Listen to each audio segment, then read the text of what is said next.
old guy came and he started to talk to me. I was like leaning down between stones, and he said to me, in Italian, but I kind of strangely understood some things. He told me, what are you doing? Why did you pick these stones? So I said, no, I'm doing some drawings. And he said, it reminds me of when I used to go and work in the land.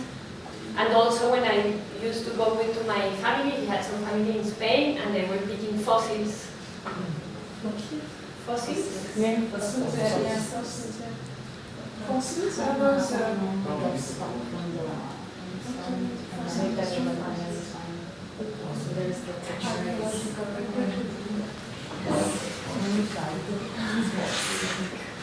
He told me he was in Cittadellarte because he was looking for a present for his granddaughter. His granddaughter is called Matilda, and he wanted to buy her a book he had seen there. So after we had a long talk, we met again and we started to look at this. Like, I asked him more about his story, and he showed me some images he had. This is a old postcard from the people looking for fossils in Spain. When these people were looking for the fossils in Spain, which is a tradition that still continues. This is an old postcard, but it still continues. When they picked up the stones, they bring them to a person in the village, and this person can read the future of the coming year, the future of the village through these stones. When he was a kid, he used to go there with his uncles, and he remembers that one day this woman said that you are going to see something special or particular. And when he was back in Biella, he saw what is supposed to be the last time that a bear was in Biella. This is the actual picture, it's from 1956. So he told me about this, and we started to look at for the picture, and we found it in the press, through archives. And it was very interesting because actually, I will come back to this. Because of the story of the bear, he started to tell me about an old tradition that is still going on. This is an actual picture near in the north of Italy and in the south of France, which is, I don't know if you know this image, where it comes out in many different ways, in folklore, in folklore parties, I don't know what it's called, folklore, tradition, and it's the bear man. Yeah. So we looked for the image, and he said, yes, this is it. My grandfather used to wear this. And it's like an old archetype image that still remains through the... So he was like deriving, talking to me about this. Which was, this is another image of, this is in Torino actually, of the bear man.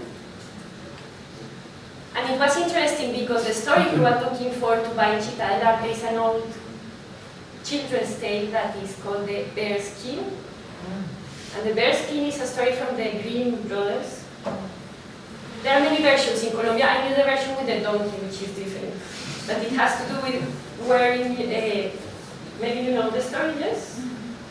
That the little princess or the little prince has some issues with the father or the mother or something, and then he has to go hide, and I knew it with the donkey, the princess, and she has to wear the skin of the animal. The original version of the Grimm story is with a bear, and sorry. This is an image from a known Parque de Diversiones, amusement park in Berlin that is now almost abandoned, and they show there the Grimm's stories. But this is the one particular of the story of the daughter of this guy, of the story this man, Aldo, wanted to give to his granddaughter, and you can see the skin of the bear. It's just one part of the story. If I'm confusing or anything, please ask. No? Don't hesitate to ask. So he wanted to buy the story of the skin of the bear to his granddaughter, but he didn't find it in the shop in Cittadellarte, although he thought he had seen it there, so we went together to the shopping mall from Biella, which is called RESÒ3, to look for the bookstore where he would find this story.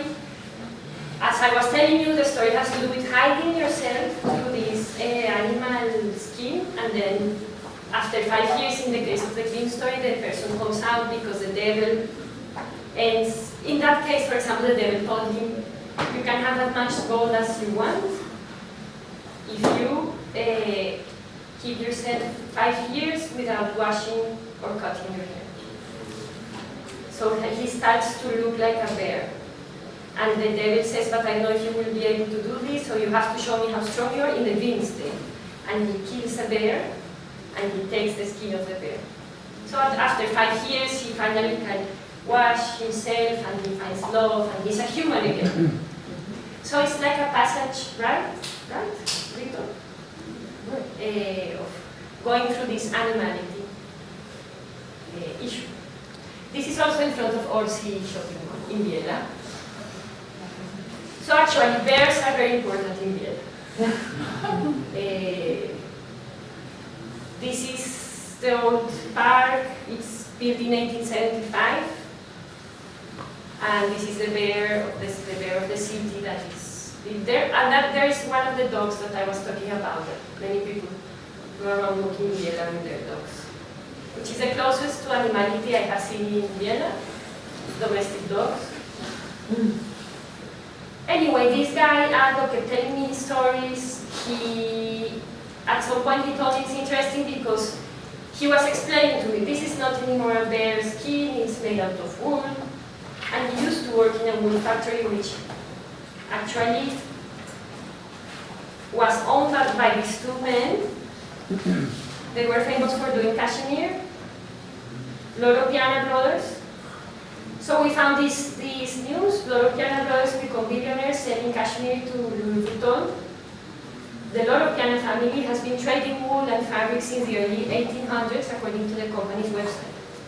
The current company was founded in 1924 in Italy's Piemonte region. Anyway, it's just one of the cases. Many industries being sold and finished and etc. in the situation in the Piemonte, especially particularly in Biella. One of the things we noticed, and I'm sure all of you know, is the empty buildings of the industry, of the fabrics. So this goes back again to the situation of unemployment and very high or higher suicide rates in Biella.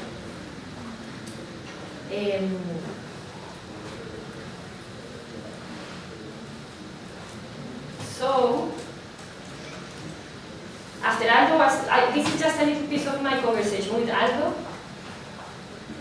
We were talking about the bear issue and we came to this image.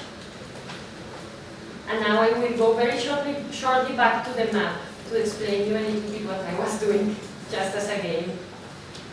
And it was very interesting and touching in a way for me to find that the bear is such an important figure in Biella history. Also the escudo of Biella has a bear. And it's particular because in most of Europe, the bear was a very important figure before the 11th and the 12th century through escudos, through, I don't know how to call this in English, the representation of the monarchy and of flags, it was a very common image. And then during the 11th and 12th century, it was forbidden. It has been studied a lot. It's a very interesting issue about how the image of the bear was forbidden and started to be cut away from these images, from these ways of representing families or power, because one of the things that people who study iconology say is that the bear was too much related to the human. So when the Middle Ages starts, these issues arise, and there are some testimonies and so on talking about how the bear stands in 2 feet, just as human, and the bear and the human are very related. So the lion, the image of the lion rises and becomes like more common in iconography up from then. See? There are even stories about monarchy families that were born from bears. I mean, the image of the bear was so much into the history of certain parts of Europe, including north of Italy, that the bear was inside the family tree. So this was one of the issues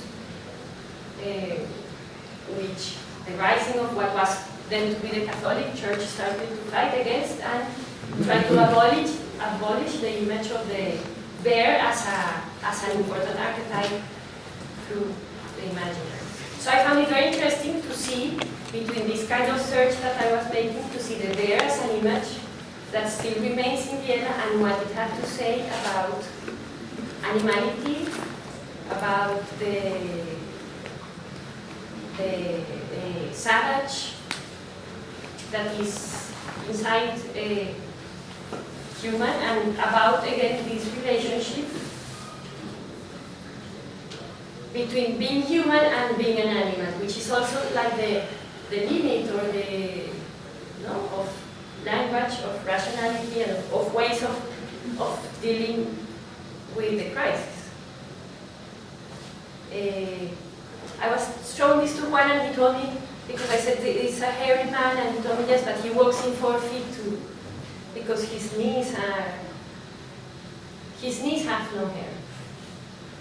So it's a very interesting image on this relationship.